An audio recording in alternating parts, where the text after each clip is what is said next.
Welcome dear students.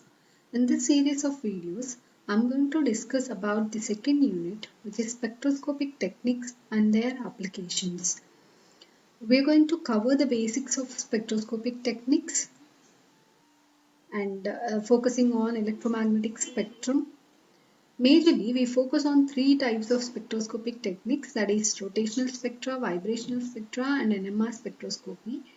In all the three, we are going to see the criteria for the molecule to give that spectra, selection rule of that particular spectroscopy, and the derivation for the energy levels of a molecule. And we are going to focus on the application part of the spectroscopic techniques. This is our syllabus. And the major course objective is to distinguish the range of electromagnetic spectrum and its interaction with the matter, and to develop knowledge of various spectroscopic techniques at atomic and molecular levels. After finishing the unit, students be able to relate the electromagnetic spectra used for exciting different molecular energy levels in various spectroscopic techniques and their applications in medicine and other fields. Let's discuss about the spectroscopy. Spectroscopy is the study of an interaction of electromagnetic radiation with the matter, with a sample. How it behaves when a sample is irradiated with a radiation of a particular wavelength or energy, how it behaves, what type of transitions that occurs in a molecule, we are going to study in the spectroscopy. And from the transitions, we will get a spectra from which we can get the information about the atom or the molecule, such as its structure, functional groups, bond length, etc. And basically, there are two types of spectroscopic techniques we have, that is atomic and molecular spectroscopy. In atomic spectroscopy, we deal with the interaction of an atom with the radiation, where in molecular, we study the interaction of a molecule with the radiation.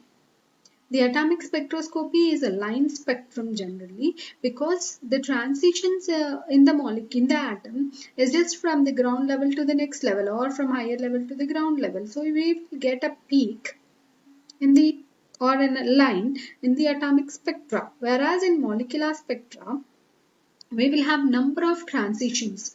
So obviously we will get number of lines together which appears as a band, and so the molecular spectra is always a band spectra, whereas the atomic spectra is a line spectra.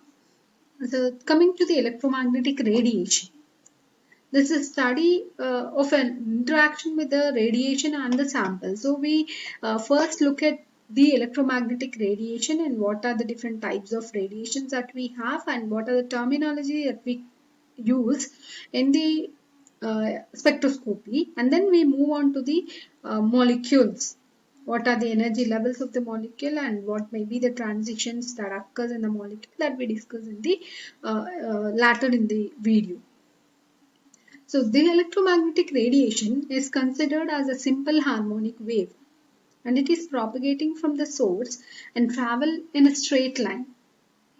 And everybody knows that visible light is just a part of the electromagnetic radiation, and the electromagnetic radiation has dual nature.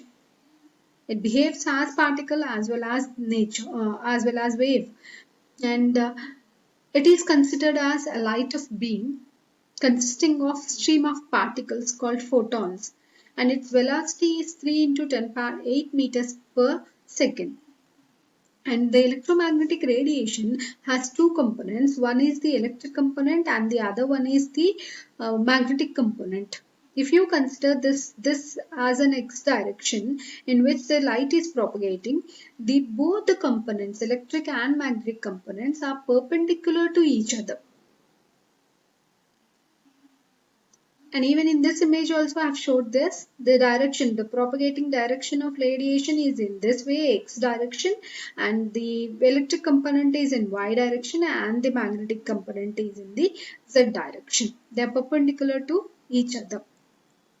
So the electromagnetic radiation is considered as a simple harmonic wave, and their properties can be defined with a sine wave as y is equal to a sine theta, where y is the displacement, a is amplitude with a maximum displacement, and theta is an angle that varies from 0 to 360 or 0 to 2 pi radians. And here I represented one cycle, and the sine wave or the electromagnetic radiation wave just has the same repeating pattern of the same cycle as represented in the image. And this wave-like form can even be described in terms of circular motion also, circular movement also. Consider the point T, and it is traveling with an angular velocity of omega per second, and after some time t, it just reaches the point P, and from at this point I can define the displacement y is equal to a sine theta, and this theta is equal to omega t, where omega is the angular velocity and t is the time. So I can represent this equation as y is equal to a sine omega t, and where this omega can be represented as 2 pi nu, where nu is the frequency. So I can get the equation as y is equal to a sine 2 pi nu t. And here I can consider the distance time relationship. So time can be even represented as distance traveled by the velocity x by c. So I can represent it as a sine 2 pi nu x by c. So I have two terms here, nu by c, which is equal to 1 by lambda. Then what is lambda? Lambda is a wavelength. Wavelength that is generally defined as the distance between two crusts or troughs, or we can define it as the distance traveled to finish one cycle is the wavelength, and it is generally represented in centimeters, meters, nanometers, angstrom units, millimeters, etc. And here I uh, substitute this nu by c with 1 by lambda. So I'll get the equation y is equal to a sine 2 pi x by lambda. And this 1 by lambda can be even considered as wave number. The reciprocal of the wavelength is called as wave number, which is represented in centimeter inverse. So my equation now becomes y is equal to a sine 2 pi x nu bar. Here I forgot to represent this nu bar. So y is equal to a sine 2 pi x nu bar. And the wave number is also can be defined as the number of waves per centimeter. And another term that generally we use is frequency. The number of cycles per second is called frequency. And the frequency is expressed in terms of hertz, and it is proportional to the wave number. And if you use the proportionality constant c, I'll get frequency is equal to c into nu bar, where c is the velocity of the radiation. According to Max Planck, the electromagnetic radiation consists of discrete wave-like particles called as quanta or photons. Its energy is equal to h nu, where h is the Planck's constant and nu is the frequency. And I can represent c nu as c by lambda. So what I'll get is E is equal to hc by lambda. As everybody knows that 1 by lambda is nu bar, so I can even write the equation as E is equal to hc nu bar. So here h is Planck's constant, c is the velocity, nu is the frequency, lambda is the wavelength, and nu bar is the wave number. I will discuss about the electromagnetic radiation in my next video. Please do refer. Thank you.